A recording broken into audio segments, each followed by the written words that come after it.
Mr. President, Mr. Secretary General of the United Nations, Secretary General of the League of Arab States, Assistant Secretary General for Human Rights, distinguished delegates, excellencies. 3 months ago, after a year of deepening crisis and based on your guidance, Secretary General Ban and Secretary General El Arabi gave me a tough job. They asked me to lead a united effort on behalf of the United Nations and the League of Arab States to stop the violence and killing in Syria and launch a political process for a transition that meets the legitimate aspirations of the Syrian people. Today, despite the acceptance of the 6-point plan and the deployment of a courageous mission of United Nations observers to Syria, I must be frank and confirm that the plan is not being implemented. Mr. President, let me pause here and express my horror and condemnation at the fact that a new massacre of tens of civilians, including children and women, was perpetrated yesterday in Al-Qubia, west of Hama. My heart goes out to the victims and their families. This took place just 2 weeks after the massacre in Hule that shocked the world. Those responsible for perpetrating these crimes must be held to account.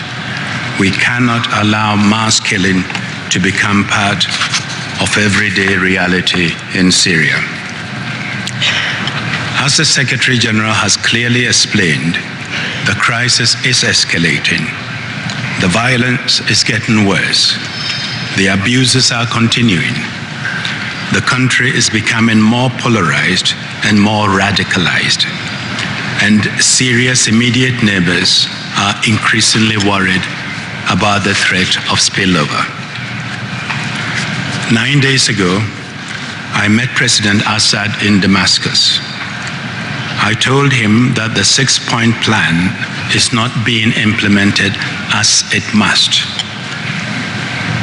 I strongly urged him to take bold and visible steps to now radically change his military posture and honor his commitments to the 6-point plan.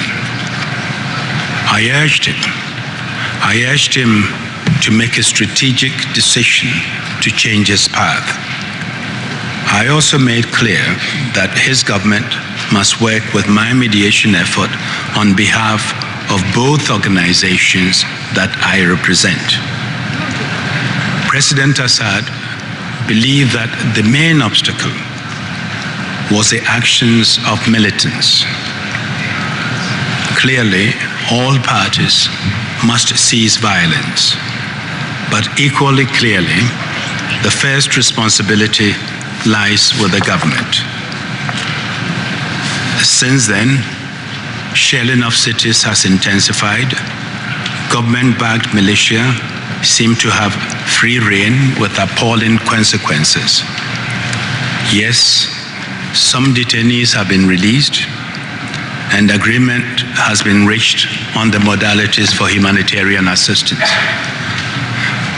But the hour demands much more. And President Assad has not indicated a change of course in his recent address to the National Assembly.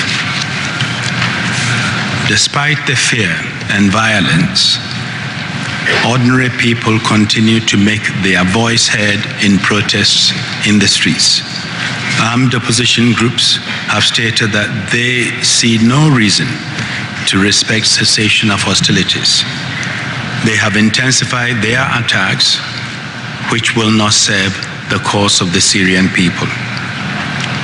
And the situation is made more complex and deadly by a series of bombings, some of which are indicative of the presence of a third actor. If things do not change, the future is likely to be one of brutal repression, massacres, sectarian violence, and even all-out civil war. All Syrians will lose. When I joined the Arab League ministers' meeting in Doha on the 2nd of June, many expressed their frustration and anger at the situation. They also offered concrete ideas on how to increase pressure for compliance. Clearly, the time has come to determine what more can be done to secure implementation of the plan, and/or what other options exist to address the crisis.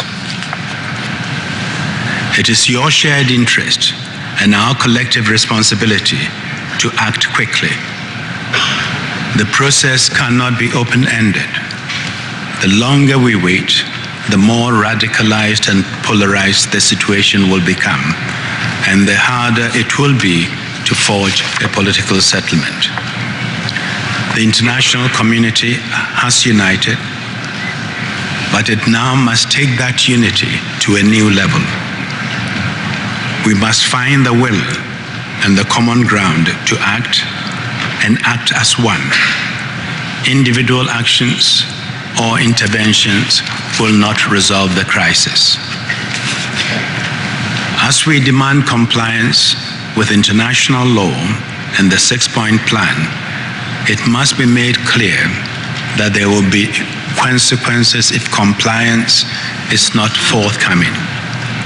We must also chart a clearer course for a peaceful transition if we are to help the government and opposition, as well as Syrian society, to help resolve the crisis. If we genuinely unite behind one process and act and speak with one voice, I believe it is still possible to avert the worst and enable Syria to emerge from this crisis. I will spare no effort, and I know Secretaries General Ban and El Arabi too. But for the sake of the people of Syria who are living through this nightmare, the international community must come together and act as one.